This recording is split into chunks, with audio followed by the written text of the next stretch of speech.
The following is a conversation with Elton Welsby. Elton enjoyed a stellar career in sports media and broadcasting with the likes of Liverpool Weekly News, BBC Radio Merseyside, Radio City and ITV Sport, all of which he goes into detail on in his autobiography, Game for a Laugh.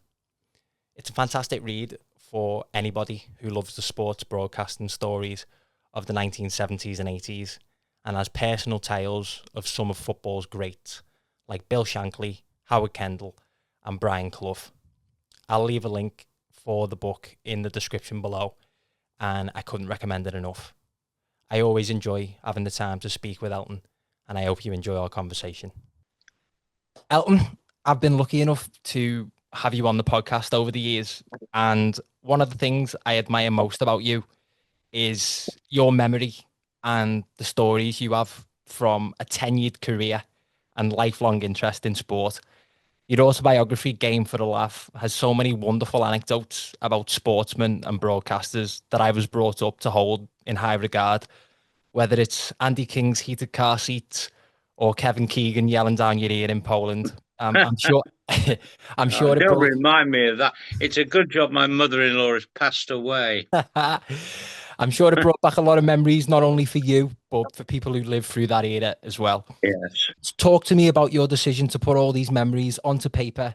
And were there any stories that brought back especially strong memories for you? Well, it all started, it would have been 15, 16 months ago when I did a podcast with Gary Cook, a friend of mine. And it went on for about an hour and a half. And I was just reading out all these stories and stories of the great personalities I've worked with and things like that. And he said, wanted to finish. He said, "Have you ever thought of writing a book?" And I said, "Well, it's crossed my mind." He said, "Well, I really think you should, and I'll be happy to help you with it." So that's how it started. It probably took 10 months before, from the very start, from the very first conversation we had until it first went into print, which would be early December of last year. But well worth it. And, as you rightly say, I never kept a diary. So all the stories are vividly in my memory banks, because they're stories you would never ever forget. Mm-hmm. I'm sure there are one or two things that could have gone in the book which didn't, simply because I couldn't remember them.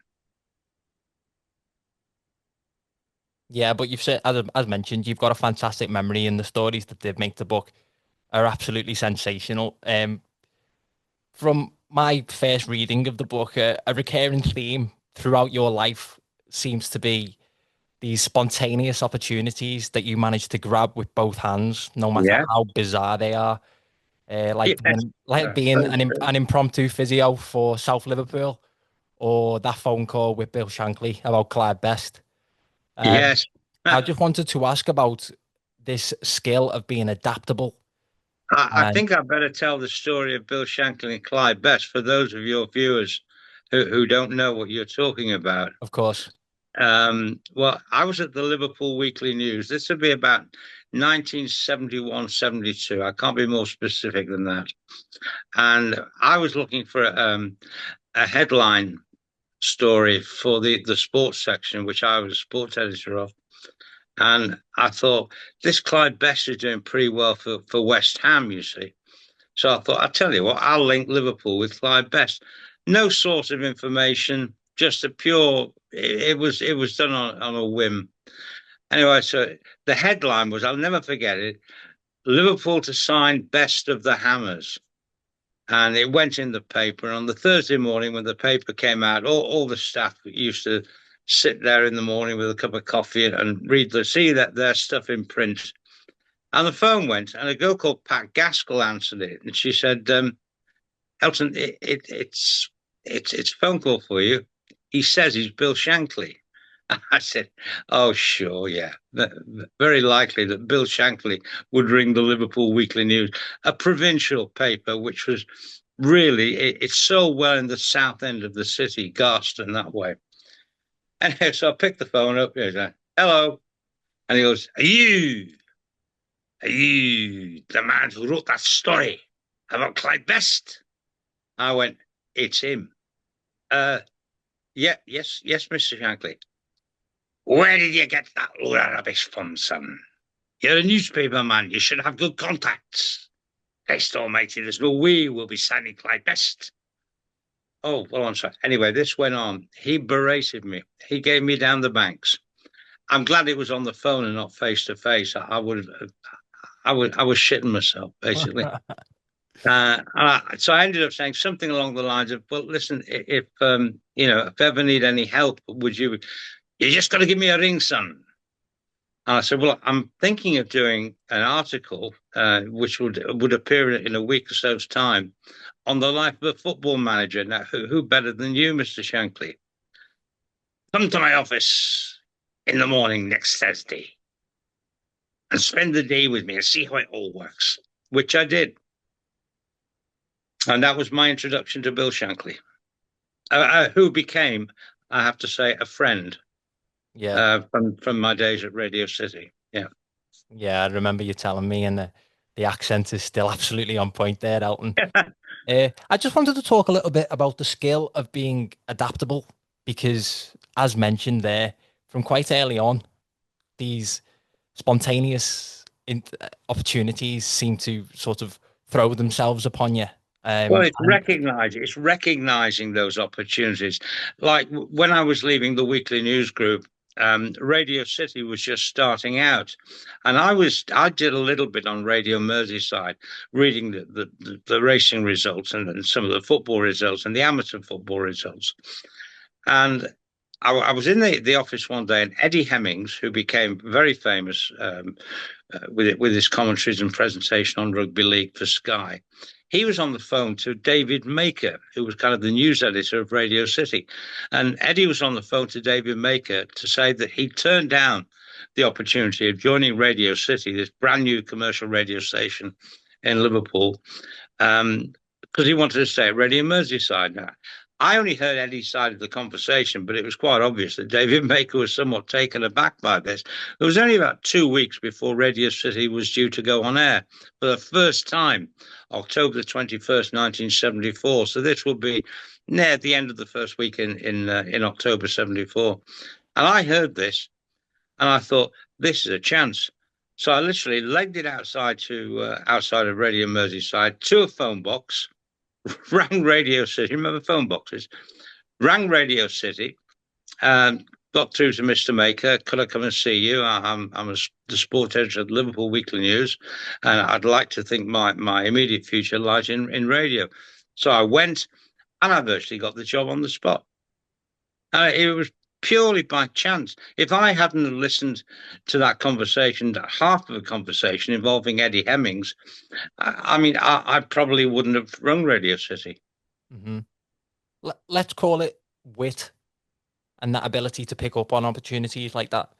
Do you think that was one of the things that contributed into a long-standing friendship with Bill Shankly in terms of how he read you and understood what you were about? Well, he knew I was a football person. And so when Bill Shankly came and did his series of chat shows for Radio City, he always made a beeline for me because he knew I was a football person. I could talk football with him. That's all that Bill wanted to talk about was football. Mm-hmm. Even when he did his chat show with the likes of the Prime Minister of the time, Harold Wilson, mm-hmm. They didn't talk too much about football. It was mostly about politics.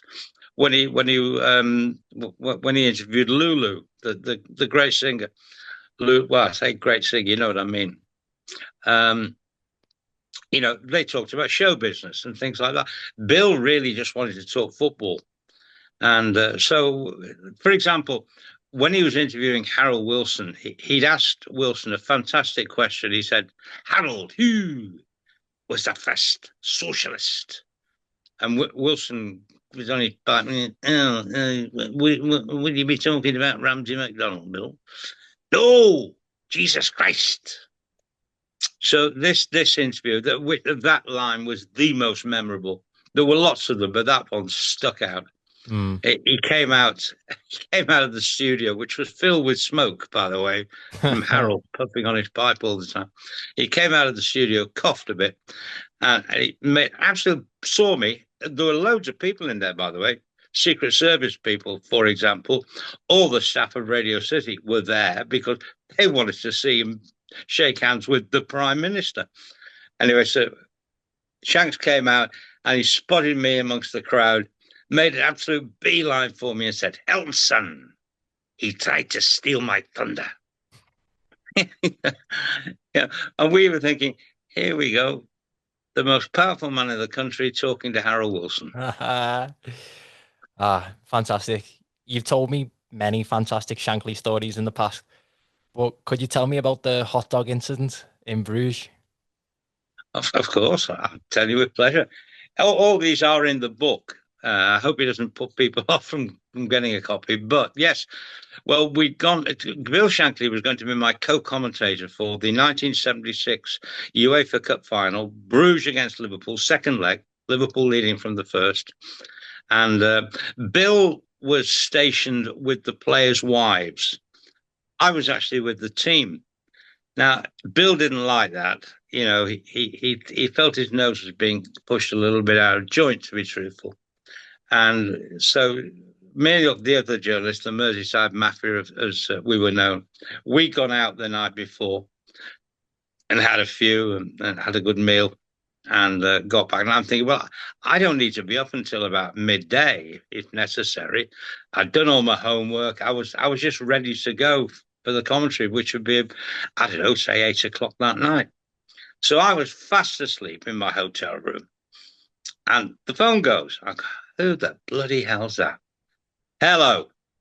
Hello, son. It's a beautiful day here in Bruges. We should go and see the sights before we go to the ground for the game. I'm going, again, now, what? Checking. It was 9 o'clock in the morning. I was fast asleep. So I said, oh, yeah. Well, okay, Bill, what time do you want to pick you up? He said, in about half an hour. So I think I made it to his hotel in a taxi for about 10 o'clock. He stood there waiting for me, looking at his watch, because obviously he said half an hour. I was probably near enough an hour by the time I got there, having showered and all that sort of stuff. And so we took in the sights of Bruges. Eventually, we got to the ground, possibly before a lot of the supporters, they were mingling outside, but because it was Bill Shankly, even the doorman at Bruges Football Club recognised him and put him in before any of the fans kind of thing. And so we had a look round, and we went onto the pitch, and he said, "Look at this grass, son. It's amazing grass. It's green." I know what he meant. It was a beautiful, lush green. But what other colour would you expect grass to be, you know? Anyway, the fans were coming in and they had hot dog sellers there. So I said, "We'd like a hot dog, Bill." I don't even know whether he had hot dogs. "We'd like a hot dog, Bill." "I will have one of those." So I went to the hot dog seller, got 2 hot dogs, one for me, one for him. And we're chewing away. And about 3 or 4, I can never remember which, I think it was 3, fans came up and said, "It's Shanks. Fucking hell. It's Shanks. Christ almighty. Bill, can we have a photograph with you?" "Yeah, okay, son."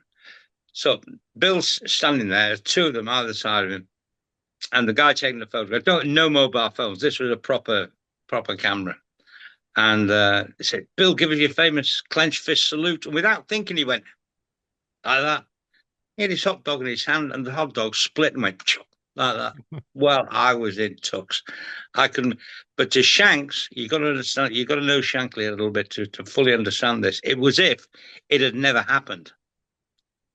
He knew what had happened, all right, but he wasn't going to admit it. It was as if it never happened. Mm. And so he said to these lads, "How did you get here, son?" I said, they explained how they got there. Basically, bunking on the train, probably swimming the channel. That's an exaggeration. And then finding the way to Bruges. He said, "Well, you can't be doing that on the way home, son." And he peeled off. I reckon, I'm not quite sure of conversion rate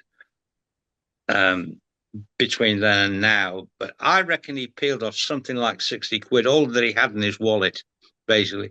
which would have been enough for them to get home, eat, and the lot, you know. And then he turned to me after he parted with this 60 quid and he said, "Right, the rest of the day's on you, son, because I'm skint." It's Wonderful, wonderful times with him. Wonderful times with him. it's such a funny story that also tells the heart of the man. Um, I was watching the tribute program earlier this week, and it really captured the impact. Is that the, excuse me, is that the one I presented? Yes, yes. Ah, right. Um, It really captured the impact that he had on the likes of not just yourself, but Dennis Law, Ian St. John, and all the others that were looking oh, to be managed Tom by the man. Finney, Harry Casrick. I mean, wow. We did that.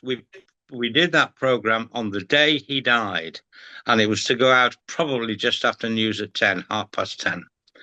And we had a green room with it was a who's who of football in that green room, just waiting to be interviewed before the program was edited.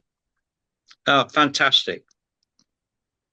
With Kevin Keegan, who was with Southampton at the time, and we had him on a live link from Southampton, and he was crying. We had to stop. You probably don't see it if you watch the program, which you obviously just have. You don't notice as much the tears in his eyes because we had to stop a couple of times for Kevin to sort of just compose himself. He was absolutely, totally distraught Mm. of the news, which had only broken hours before, really. Hmm. And of Great course, loss, great loss. yeah, a massive loss. Even now, you learn about the impact that not just the impact that Shankly had on the football club of Yeah. Liverpool, but the city and further afield. Hey, Um, football. yeah. Yes, the city of Liverpool, admittedly, even Evertonians like myself, we admire Bill Shankly. You could not admire him. But throughout football, football was devastated that day. What was it personality wise about him that captured the heart of so many people? Well, he had a great personality, obviously, a great character, a great wit. Now, I'm quite convinced he didn't realize how funny he was at times, you know? Hmm.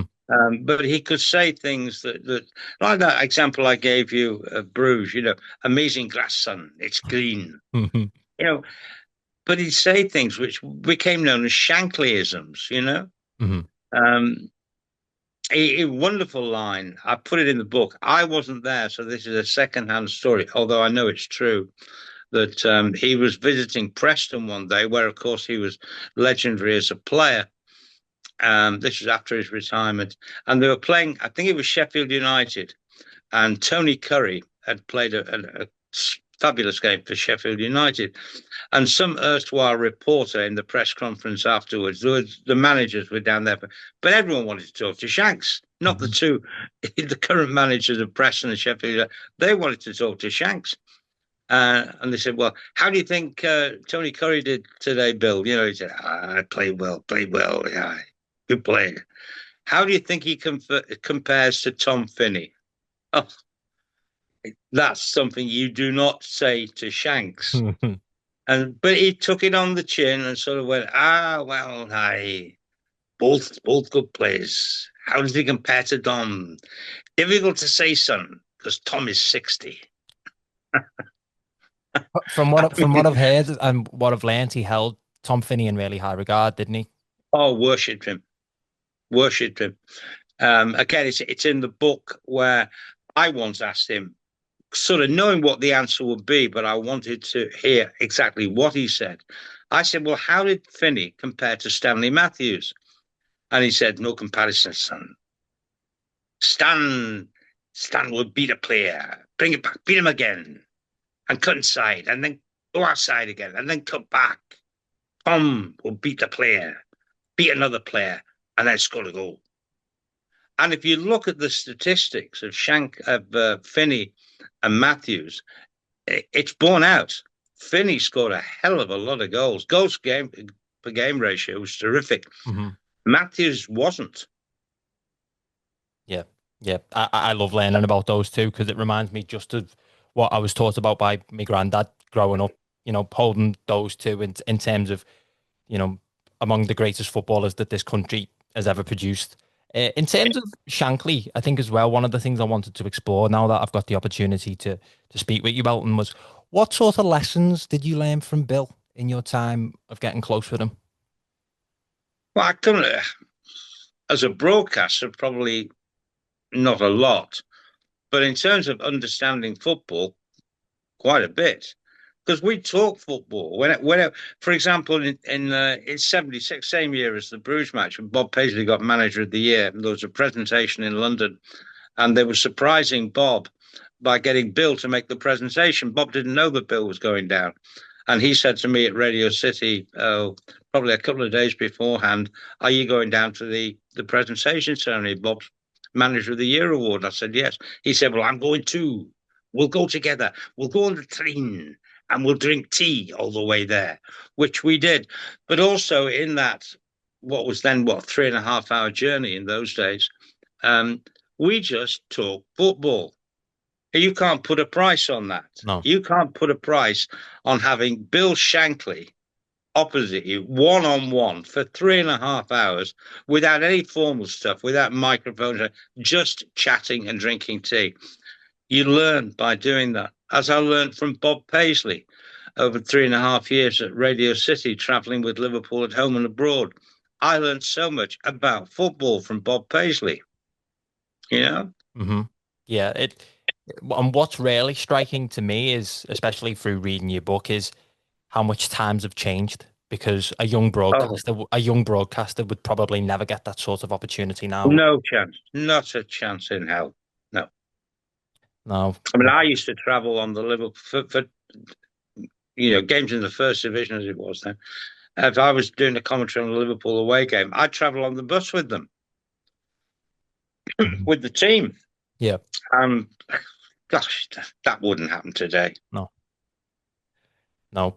I've said this to you before, Elton, but I can be a bit of a pain in the ass when it comes to reading books, because I tend to read 50 pages of one book before switching to another book, reading 50 pages of that and going back to the original book. But in some cases, it can be quite beneficial because, for example, alongside your book, I've been reading the book about Everton in the 1960s, which has really opened my eyes to What do you want to know? to a lot of different things, including, the role of John Moores and the way the Catterick rebuilt between the 63 and the 70 titles. Yes. You've told me before that you fell in love with Alex Young on your first visit to Goodison. Oh, yes. 62. And you went from obviously going as a young boy to work in what many consider to be Goodison's greatest night against Bayern Munich in 85. Oh, very much so. How do you reflect on Goodison Park and the memories you have watching and reporting on Everton? When I first went to Everton, they beat Cardiff 8-3. Alex Young ran the game. And I remember there was probably 40 odd thousand there that day. 12 months later, when we played Fulham in the match that would decide the title in 63, we pretty much going to win it anyway, but we needed to beat Fulham to be absolutely sure. I think it would. And we beat Fulham 4-1, Roy Vernon with a hat-trick. Now, there must have been 50, God, I don't know. But it was jam-packed. It was fantastic. Pitch invasions a lot. And then in 65, Everton won the FA Youth Cup. And there were 34,000 at Goodison on that night to watch Everton win the FA Youth Cup. Phenomenal. Mm-hmm. And again, the scenes in 1970 when we won. The only slight regret I have about the 1970 title winning match against West Bromwich Albion, which we won 2-0, was that Brian LeBone had been injured and he wasn't able to receive the trophy. Little Borley received the trophy. Delighted for Borley, a little bit sad for Brian, Yeah, that night has one of my favourite Everton images of all time. It's in the changing room with Alan Ball and Brian LeBone, where Alan's in his kit, Brian's in a suit and tie. Yeah. one of them's drinking a cup of tea and one of them's drinking a glass of champagne with the league title. It's absolutely fantastic. Naturally, I Was it hold. was John Moores in that photo as well? No, it was just of the two of them. No. All Just of right. the two of them. I know John Moores was in a team photo that they got at some point that night. I was getting Um, confused between the two. Yeah. no. Naturally, because of what I've been taught and what I've read, I hold Harry Catterick in really high regards. But reading about Catterick in this book and how he treated Alex Young really wound me up. The fact that he was regularly, the way he regularly be dropped and almost made a scapegoat at time. Now, you idolized Alex Young, so how did that make you feel? What Alex Young's nickname in the dressing room, not it never went public, was Homer, because he tended to play his best games at Goodison. I think that might have frustrated Harry a little bit. Of course, it was a game. I think it was at Blackpool when Alex was dropped and Joe Royle came and made his debut. Joe was getting sort of hate mail and things like that because he replaced the Golden Vision. But I could see I could see Harry's point from a manager's point of view. I could see where Harry was coming from. But to the fans, let's face it, the majority of the fans watch games at Goodison where Alex Young was imperious. He was absolutely terrific. There was one game I went to. Don't ask me the year, but we were playing Wolves. Player got injured, and in the centre circle were two players in the centre circle just playing with a ball, flicking it up onto the shoulder, onto the back of the neck, flick it back. And it was Alex Young and Peter Broadbent, and the rest of the possibly 45,000 crowd who were there that day weren't looking at the player who was injured and wondering whether he was going to be okay. They were watching this game of, if you like, head tennis between Alex Young and Peter Broadbent. It was phenomenal things they were doing, but the crowd was hushed. So I don't think that Youngie and Peter Broadbent knew that 40,000 people plus were watching them tossing, juggling the ball between each other while this poor fella on the deck was getting treatment. Hmm. Hmm.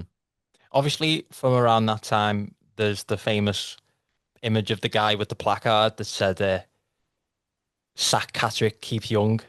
Um, Yes, I yeah. was Well, just, I was just wondering whether you'd be in either camp at that point, whether you were Team I Young or Team Oh no, Catterick. I wouldn't. No, well, to me, it wasn't cut and dried. You either sat one and keep the other, or the other way around. Not at all. I was happy with the two of them. Harry Catterick was probably one of the most underrated managers of that era, Hmm. without a shadow of a doubt. Sorry, Max. No problem. I mean, when you think about it, Harry built a championship team in 1963, and then with the cup in the middle, 66, FA Cup win, of course, should have won the FA Cup in 68, incidentally. But during this time, he was slowly building the team that won the title in 1970. Hmm. Don't forget, he signed Howard Kendall in, 67, Bawley in 66, Colin, one of our own. The team, really revolved around Kendall, Ball, and Harvey. There Hmm. were some great players in the 1970 team apart from those three. Johnny Morrissey, fantastic on the left. He's in my all-time Everton 11. Johnny Morrissey, Joe Royle, perfect foil for Morrissey and for the probing of Kendall Ball and Harvey. Hmm. But they were all great. You don't win the title with three players. I mean, Brian LeBone joked about that once. When someone interviewing him and said, you won the title, Kendall Ball and Harvey, he said, yeah, we must be the only team in history to win the league with three players. He said, obviously it was facetious, but it was a great side. That I think that's probably the best Everton side I've seen, the 1970 side. That's really interesting to hear. That's really interesting to hear, and it's something that I wanted to dive into because, as mentioned, I read more into John Moores, and I was struck really by how his ambitions effectively shaped the club. Catterick seemed like the right manager for him, whereas across Stanley Park, if you look at Liverpool, Shankly took over with Liverpool in the second division, won Yeah. promotion, and then within You, 2 seasons won the first division. So essentially, what I wanted to ask you a question about, Elton, is who, in your eyes, were the driving forces for the success between both clubs? well, the two managers, without a doubt. Would But you not Sir John Moore, Sir John the Moore, don't forget, Sir John Moore provided the money. Mhm. Everton were known as the Mersey millionaires back Yeah, then, which is a bit laughable when you think about the state we're in today. But we were the Merseyside millionaires. £110,000 for Alan Ball in '66. In '63, we bought Tony Kay for, I think it was £67,000 from Sheffield Wednesday. These may seem to those of you at home, the younger ones anyway, to be trivial amounts of money, but back then they weren't. Um, but the Tony Kay signing was absolutely magnificent signing for us. hmm. But of course, we all know what happened to Tony Kay with Cut short. the betting scandal, cut short, jail time, etc. The ban from the FA. But obviously that wasn't Harry's fault, and nor did he know anything about it. But it would have been if Tony Kay had not fallen foul of the law. I wonder what would have happened to Kendall, Ball, and Harvey. Interesting. I've often wondered that, but you know that that doesn't matter because Kendall, Ball, and Harvey did happen. Hmm. Yeah. Because I asked the question because I've even ordered John Moore's autobiography because I'm really interested to learn about how he made his fortunes and Mm. how strategic he was almost in building that Everton side into what it became in '70 because there was a lot of turnover in players and a lot of unsung. Before I don't know whether your research, your reading has alerted you to the fact that Harry Catterick's predecessor, Johnny Carey, was very, very popular. Yes. Now, this is one thing I'll tell you about Catterick, where he had to win over the fans. He won over the fans by winning the title in '63. But from the moment he took over to that moment when we beat Fulham 4-1 at Goodison, the jury was out amongst the majority of Evertonians about Harry Catterick. Because not only did he take over from Johnny Carey, who was very popular with the fans, he also sold wee Bobby Collins to Hmm. Leeds United, which was not a popular move. Bobby Collins was the fans' favourite, and he replaced him with a very ordinary looking player in Dennis Stevens, who wasn't an ordinary player by any stretch of the imagination. Hmm. I mean, anyone who could say he was the first cousin to Duncan Edwards, it must have been in the genes. Dennis Stevens was a great player. He was great between linking up between defence and attack. Very, very good player, Dennis Stevens. Of course, we won the title with Dennis Stevens, without Bobby Collins Yep. and as Catterick as manager.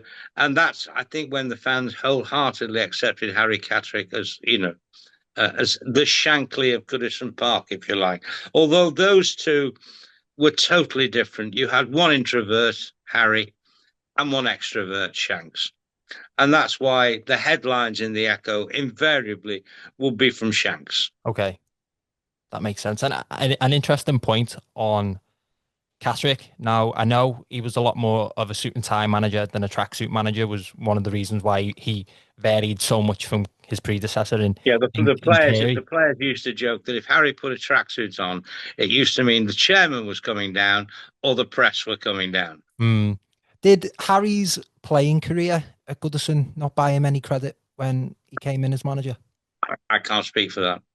I really have no idea. Okay. By the time Harry was obviously installed as manager by the time I became an Evertonian, and I don't recall any conversations about Harry Catterick, the player, at all. It was purely about Harry Catterick, the manager. And of course, when I first saw them in '62, and Harry was manager, that was people weren't too sure about Harry then. But by the time he'd won the title in 1970, I mean, people always say, who was Everton's greatest ever manager? And I think to a man, Evertonians would say Howard Kendall. Howard Kendall only bettered Harry by one European trophy. That's all. Yeah. And you could argue that it was a greater feat to build two sides 7 years apart than it was to build two championship sides 2 years apart. Mm-hmm. Yeah, Hey, yeah. That's open to discussion. Mm-hmm. Yeah, you mentioned Bobby Collins there, and some of the other players that we brought in. I mean, that was another thing that struck me most from reading this book about Everton in the '60s is a lot of the young son characters. Because of course, you know about your Gordon West, you know about your Brian LeBones, you know about your Roy Vernons, you know about Alex Young, you know about the Holy Trinity when they came in later in the decade. But one of the most striking things to read was the turnover of the squad throughout the decade, and the players that Catterick brought in.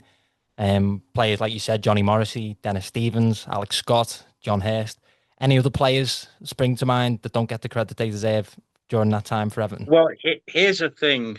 If you want a little comparison between um, Catterick and Paisley, I always said one of Bob Paisley's greatest attributes was just spotting a player and what his best position would be. And I think the prime example of that is not the signing of Kenny Dalglish, although that was magnificent, obviously, but where he took a second string striker, Shankly's last ever signing for Liverpool, Ray Kennedy, and converted him to what is known then as a left half. In other words, left side midfield now. Harry, John Hurst was a striker when Catterick first went to Everton, and what it was, I've no idea, and I never asked him. But he saw John Hurst as Brian LeBone's partner at the back. Hursty was a striker, Hmm. and we'll put it. So I think the two great treatment of players was Paisley with Kennedy and Catterick with Hurst. Mm-hmm. To treat them, you know, sort of differently. I know you're a striker, but I want you to play centre half. I know you're a striker. I want you to play left midfield. Yeah, and for the players to do so as well, because I'm sure in this day and age that would cause some friction between player and manager. I can't think of it happening, Reece. I'm sure there are examples, not at one of the two Merseyside clubs, but I'm sure there must be examples of that happening Mm-hmm. that I'm just not aware of. Yeah, off the top of my head, I know what Pep Guardiola's doing with Mateus Cunha at Man City is quite interesting. He seems to view him as a wing back when he's always been more of an attacking midfielder, which is an interesting move. So it just goes to show that it does happen today. But just to highlight and almost write a bit of a love letter to Goodison Park, Elton, because this is the first time that we've spoke since Everton have now obviously moved from Goodison Park to Bramley Moor Dock. And if you think about those memories that you had as a boy going and watching Catterick's side, what did it mean to you? I know you reported a lot on Liverpool in your career, but to have the opportunity to go to Goodison Park, speak to the likes of Howard Kendall and play and people who were so instrumental in the club's history, because I had the opportunity to work at Goodison Park for the first time last season, both the last Merseyside derby and the last 3 o'clock kickoff against Arsenal. And even today, the place has a magic that it's hard to think can ever be replicated. I'm very sad that we're leaving. I see why we're leaving. It's progress, much greater revenue of the Hill Dickinson. I will continue to call it the Bramley Moor Dock because I just can't get my head around the Hill Dickinson Stadium. It seems wrong to me. It's not sexy, is it? Um, I've been outside. I've not been inside yet. And I'm not going to Roma. I'm certainly not going to the first home game in the league, Brighton at home. I want to see how 52,000 people navigate getting in and out because I'm 74 now and I've got an arthritic back condition. Now I can't be walking 2 miles Yeah. and then up, God knows how many flights of stairs. I need to be able to navigate my way in.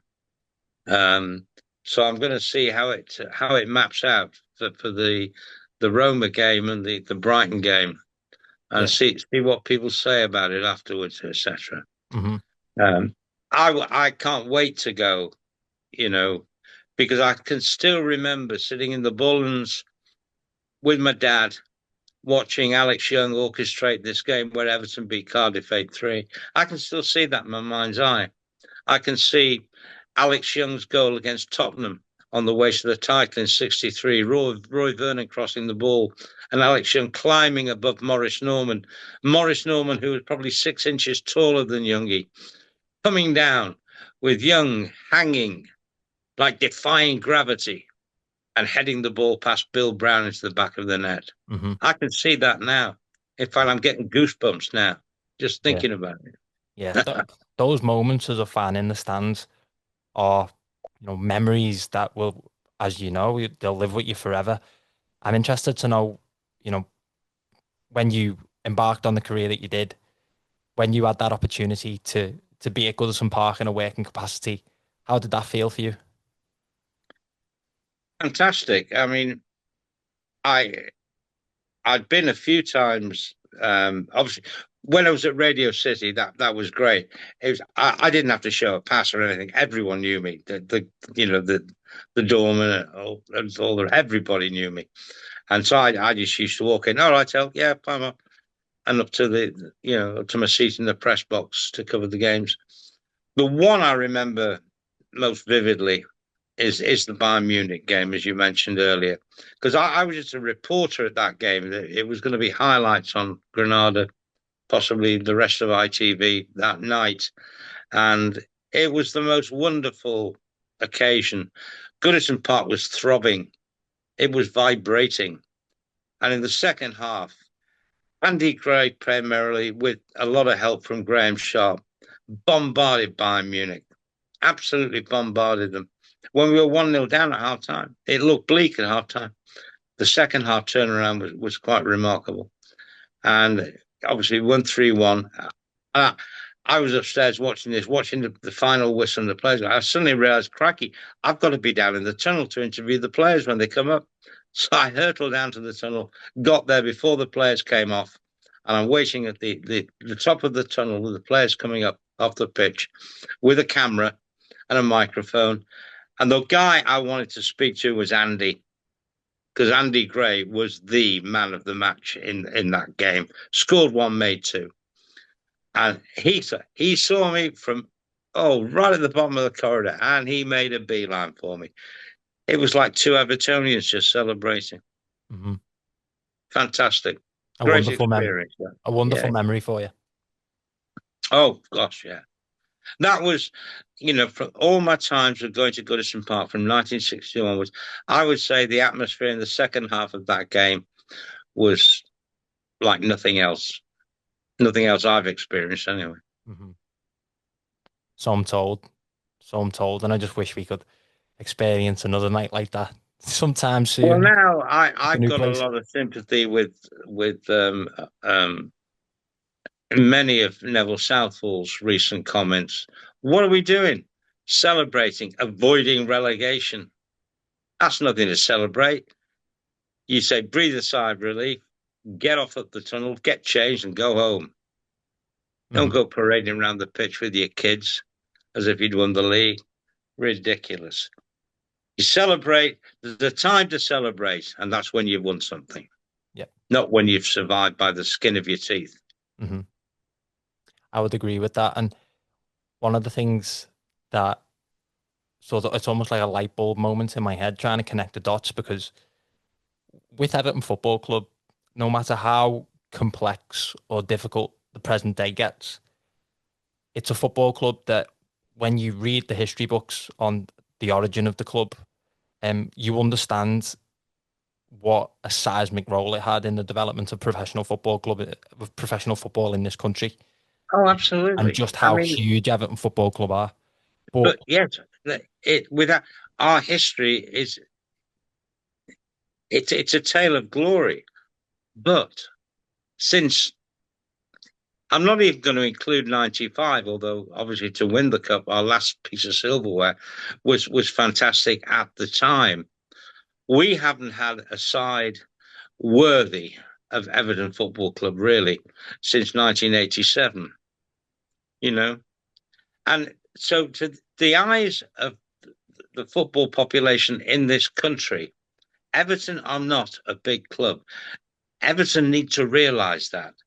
Like at the moment, we seem to have trouble attracting players to come to us. Now, whether it's the money or they don't fancy coming down to a club who spent 5 years trying to avoid relegation, I don't know which it is because I've not talked to these targets.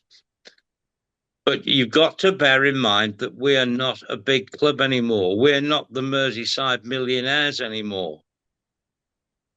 To those who don't know and haven't experienced it, Everton is a club like any other, like Brentford, Bournemouth, Brighton.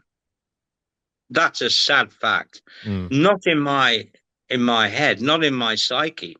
They're not, because I've experienced so many glorious times at Goodison Park and in Europe. But you try and tell people who were born, round about the time you were born, if you like, that Everton are a big club. What? Bigger than Liverpool, Man City, etc., Arsenal, all that? They don't. Yeah. It's only Evertonians born around at your time, probably believe that we still are, because they've listened to what their dads and their granddads have said. That's the reason. My grandkids are the same. They love Everton. They walk around with the Everton shirts on because the granddads told them. Yeah. How similar have the last 5 years been to that time in the 90s where Everton narrowly avoided relegation twice? Well, similar, obviously. Yeah. But exactly, nothing to write home about. I can remember certain events from that time and the last 5 years, but no, I can remember games in the 60s and the 70s far better than I can some of the game, because some of the football we certainly under Sean Dyche, some of the football we played was embarrassingly bad. So that's not going to live in your memory, is it? It's not, because what's to remember? I mean, we had a midfield. Oh, well, Decore was one, Allen maybe, Gomez. We had a midfield basically who couldn't pass the ball. You can't have a midfield that doesn't pass the ball. You're not going to get anywhere with a team like that. And that's why we've been, battling at the wrong end of the table for so long. Too many players. I mean, I still think it's a problem with us now. The players we've got. Who knows what we'll have by the first game of the season at Leeds. Hopefully, we'll have 5 quality players in that will make a huge difference to what we've been seeing in America, for example, on the pre-season tour. We're speaking before we play Man United. I tell you now, that Man United team, and I think they're just barely a team, that they'll probably give us a good hiding on Sunday night, because we've got a squad out there. I mean, Bournemouth, West Ham both made wholesale changes in the 2 games we played over there. We made 4 changes in the first game, and it might have been as many in the second game, because we can't put young kids in. We played the young boy, Welsh, was it? The other night, I forget his name. I didn't know him, to be honest with you, who came on and played a little cameo at right wing. But our players over there who aren't yet fit, they got 2 weeks to get properly fit for the league season to start, who shouldn't be playing, in those conditions. They shouldn't be playing 90 minutes, and yet they've had to. It's crazy. The situation Everton is in at this moment in time is crazy. Unfortunately so. Just to go back a little bit, because something sprung to mind regarding Alex Young. Now, for the generation such as myself, the film by Ken Loach, The Golden Vision, was hugely informative as to the type of character that Alex was. Very shy. Extremely down to earth, extremely introverted, but talked a lot of sense. Um, did Alex know just how adored he was by Evertonians? I don't know. I can't answer that question at the time, but certainly in later years he did. Because there was the Alex Young suite at Goodison. I met Alex for the first time, first of many times actually, when I was doing a game. It would have been 80, 88, 89. And Ian St. John had been working with me, and we were in one of the hospitality lounges at Goodison, and all I could see was Ian, and he was talking to someone who had his back to me, you see. And so I walked up to Ian just to say, thanks, well done, thanks for doing the program with us. And all Ian St. John said, you know this fella, don't you? And I sort of went, no, I did. And I turned and looked, and it was the Golden Vision himself. And all I could say to him was, and I quote, oh, I used to be you in Calderstones Park. The presenter of ITV's The Match. He knew Starstruck. me. And I'm saying, I used to be you, you know. How embarrassing. But then we got to know each other quite well. And he did one of Roger Kenyon's Blue Nose do's at the Adelphi. And knowing Alex was very, very shy, you know, Roger said, look, would you be interviewed on stage? And he said, only if Elton does it. Wow. Ah, I was chuffed. Chuffed a little bit balls. How did the interview go? Oh, terrific. It was like we didn't have a microphone, you see, or an audience. We were just chatting. And that's how it was. Mm-hmm. And that's how sometimes the best interviews are like that. Mm-hmm. Yeah. Definitely the conversational ones, the ones that don't seem forced. Yeah. Bit like this one in a way. Mm-hmm. Definitely. On that note, in terms of, you know, the personal relationships that you have with people, which is something else that comes through really strong in the book. You go into detail about working with Paul Doherty, who you affectionately call the Doc. Yes. About how he mentored you and was in your corner while you were building your reputation on television. Tell me a bit about the Doc, and how important is it to have a Doc character, a person behind the scenes who just quietly makes sure that you're all right? Well, with respect to your career and what's ahead of you, you will never, ever have anyone like Paul Doherty. Because nobody can. He was a true force of nature. I know that's used a cliche every now and again, but he was. He was the hardest man I've ever met in any description. He just happened to be my boss at Granada. I wouldn't have had the career I had without him. No question. Mm-hmm. No question at all.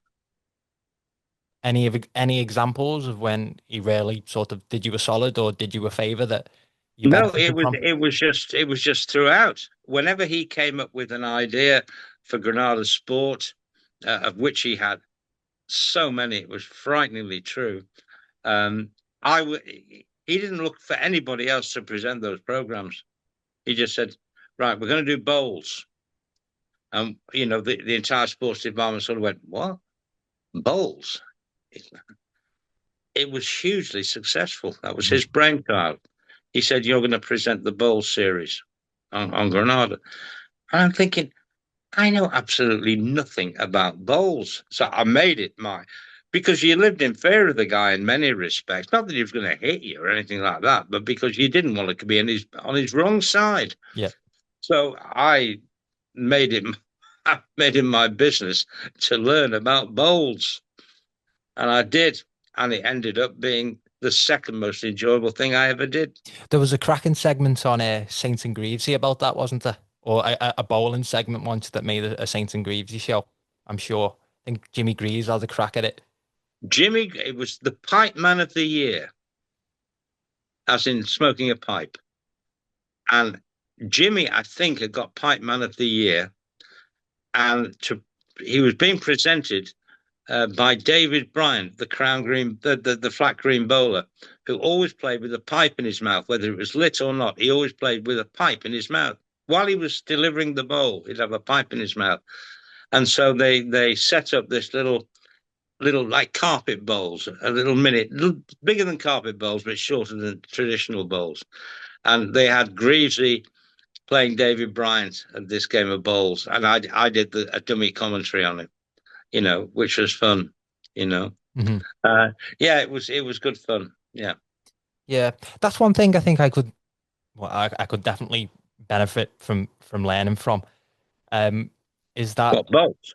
well, in a wider context, that obviously growing up in this part of the world, as you'll know, for me, my top sports are football, boxing, and mixed martial arts. Football and fighting, because they're the ones I'm the most exposed to, the ones that I've grew up around, and the ones that I have the most information on. When it comes to, or when you have the opportunities to cover different sports, it seems from what you've told me in the past and from what I've read in your book is, again, another one of those spontaneous instances where you've gone, you know what? I'll just grab this with both hands and see where it takes me. Oh, How, absolutely, yeah. how did you adapt to new sports that you maybe weren't fully clued up on, but made sure that you delivered in terms of your professional responsibilities? You try and get a working knowledge, a rudimentary knowledge, perhaps would be a better way of putting it, of the sport, and then learn on the job. The one which really sums up what you're saying is when I presented the Olympics in '88, the through the night coverage of the '88 Olympics from Seoul, where I was the anchor for 7 or 8 hours. And 1 minute we'd be doing equestrianism, the next minute it'd be hockey, then we go to synchronized swimming, then over to track and field. And this would all have, 10 minutes of this, 10 minutes, and then I had to link in between all these different sports. And that was very, very challenging, but hugely, very, very enjoyable. But in the main, if you would ask me one word to sum up that experience in '88, I would say challenging. Mm-hmm. Then I would say enjoyable. Mm-hmm. Yeah.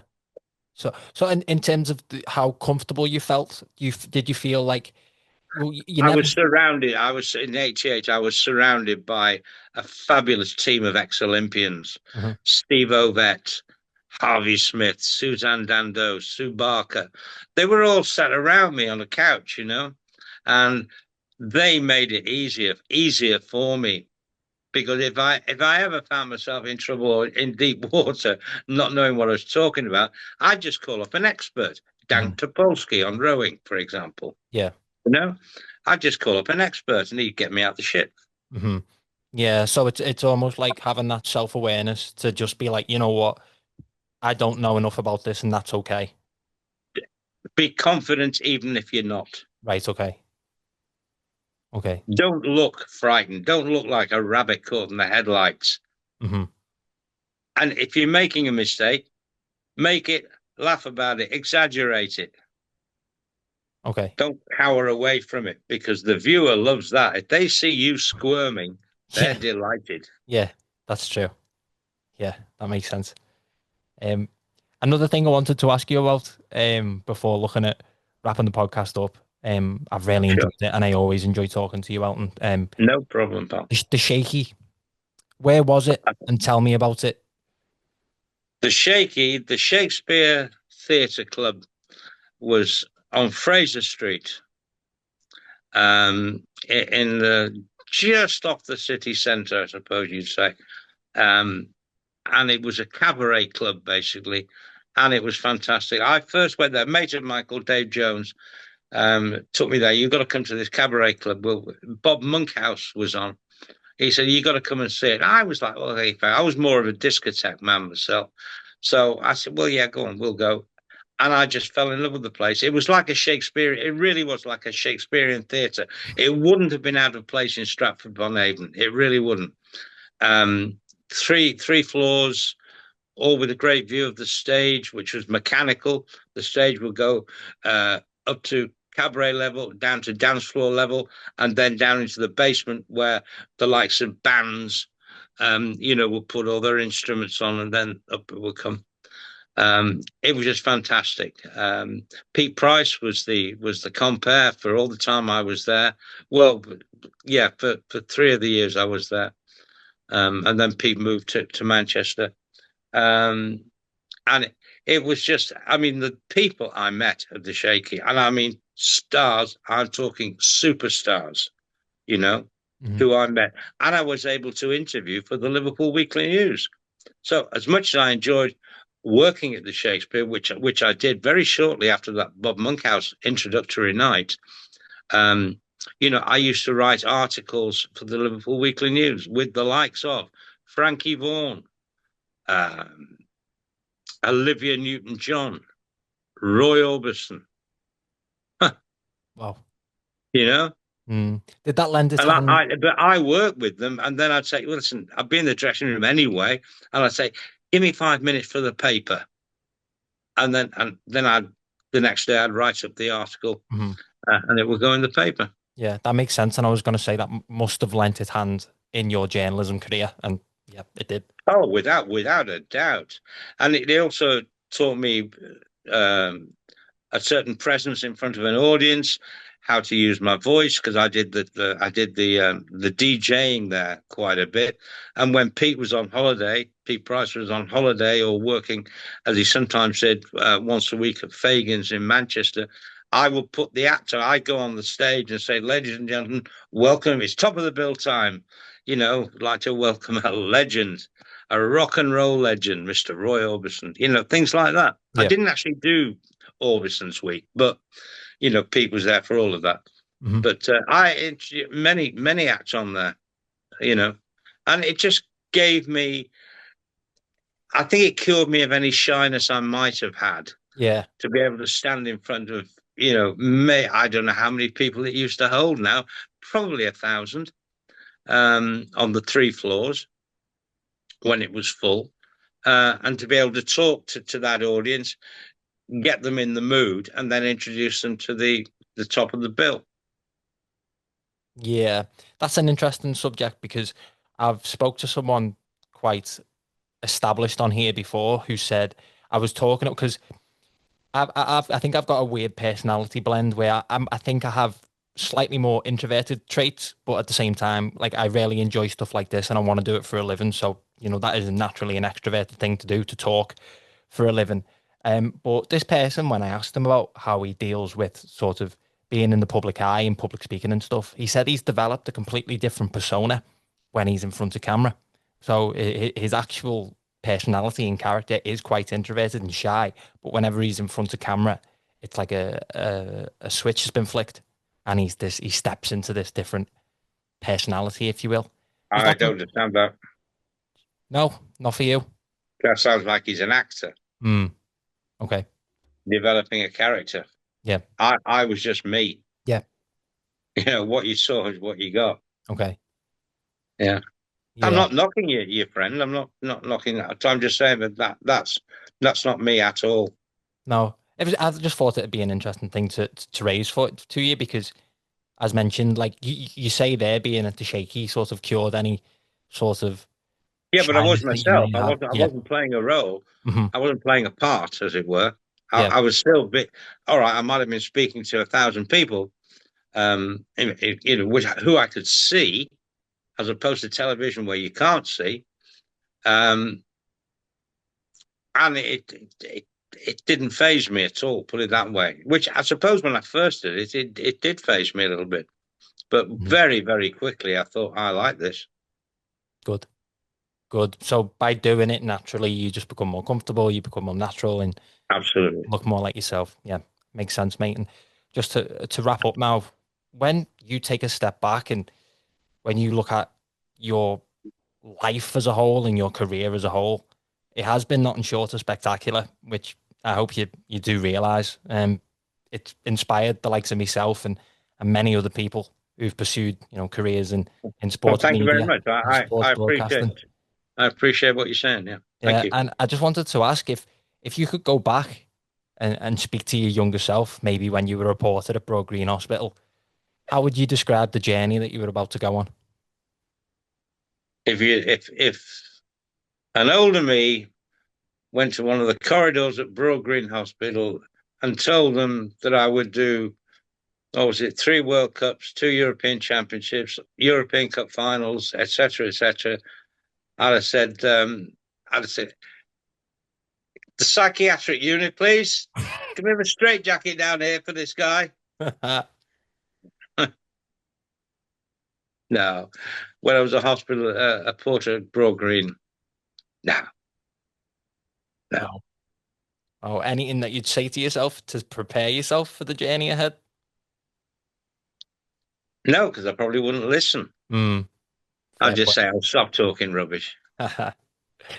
Elton, it's always a pleasure, and you're always welcome on the podcast. I always learn an awful lot from you, and Cheers, Matt. From Evertonian to Evertonian, it's always wonderful to have time to. Well, let's make it. I'll tell you what. Let's say end of September, beginning of October. I'll come on again, and then we will have an idea where Everton's season is going. Yes, we shall. Elton, thank you so much, mate. It's been a pleasure. Pleasure.